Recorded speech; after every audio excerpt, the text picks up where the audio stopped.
সোনা, এই রায়বাগনির মায়ের কাছে এলাম, মায়ের দর্শন করো। একটু জব টপ করবো আর কি, পাট টাট করবো।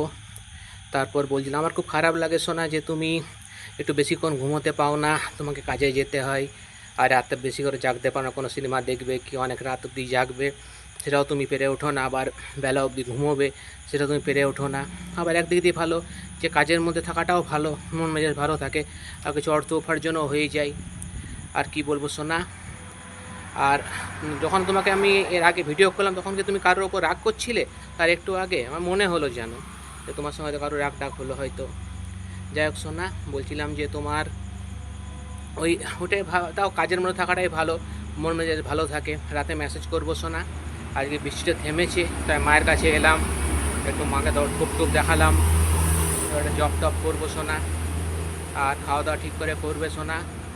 তুমি তো মনে হয় 11টার সময় ঘুমোতে যাও, তাও ভালো সোনা। আই লাভ ইউ আমার বেবিটা। রাতে মেসেজ করো, ঠিক আছে কেমন? I love you. এলে আমার কুচি মনাটা।